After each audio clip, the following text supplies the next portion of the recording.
আজকে আমরা শিখব একটা খুব সুন্দর ফাংশন যেটার নাম হচ্ছে ডেটা ভ্যালিডেশন। ডেটা ভ্যালিডেশন কী করে না, ধরো এখানে 4টে টেবিল আছে, টেবিল যার মধ্যে জানুয়ারি মান্থ আছে, নেম আছে, ফেব্রুয়ারি মান্থ আছে, নেম আছে, মার্চ মাস আছে, নেম আছে, এপ্রিল মান্থ আছে, নেম আছে। তো 4টে টেবিল এরকম আছে। এই 4টে টেবিলের ডেটাকে আমরা কীভাবে একটা টেবিলে মার্চ করব। এই 4টে টেবিল একটা শিটের মধ্যেও থাকতে পারে বা ডিফারেন্ট শিটেও থাকতে পারে, সেটা ম্যাটার করে না। ম্যাটার করে হচ্ছে এখানে কী ফাংশন আমরা দিচ্ছি সেটা ম্যাটার করে। তো আমরা ডেটা ভ্যালিডেশনের মাধ্যমে 4টে শিটকে এক জায়গায় মার্চ করতে পারবো। তো আমরা কীভাবে মার্চ করবো না, যেখানে আমরা ডেটাগুলোকে মার্চ করবো তার সেখানে একটা সেম হেডের একটা এরকম টেবিল বানিয়ে নেব।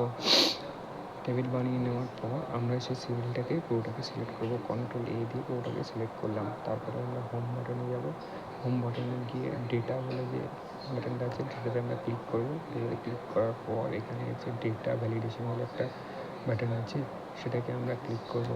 ক্লিক করলেই এরকম একটা ট্যাব ওখানে ওপেন হয়ে যাবে। সেখানে ফাংশানের মধ্যে আমরা কি এখানে দেখতে পারি না, এখানে count, average, max, mini, product, count, number, sub division সব এরকম ধরনের জিনিস আছে। যার যেটা লাগবে সেটা করে নিতে হবে। এখানে আমাদের যেমন এখানে সাম লাগবে তো সামটাকে আমরা সিলেক্ট করলাম। আর এখানে ব্রাউজিং আছে, এই ব্রাউজিংটাকে ধরার জন্য আমরা এখানে কার্সারটা ক্লিক করব। কার্সারটা ক্লিক করে আমাদের এখানে প্রথম যে টেবিলটা আছে সেটাকে আমরা সিলেক্ট করব। সেটাকে আমরা সিলেক্ট করে নিলাম, দিয়ে এখানে অ্যাড করে দিলাম। ঠিক সেরকমভাবে সেকেন্ড টেবিলটা সিলেক্ট করব,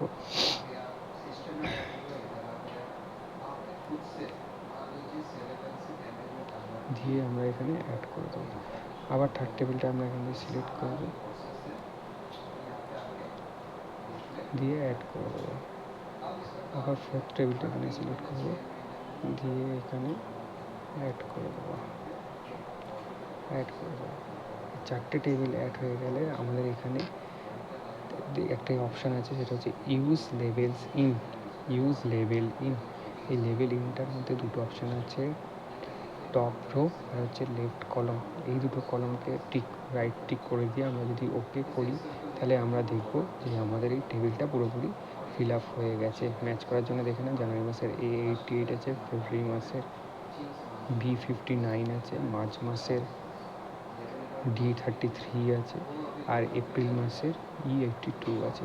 এই অনুযায়ী পুরো ম্যাচ করা হবে। যদি ভিডিওটা ভালো লেগে থাকে তো আমার এই চ্যানেলটিকে সাবস্ক্রাইব করো এবং অবশ্যই কমেন্টে জানিয়ে যে ভিডিওটা কেমন লাগে।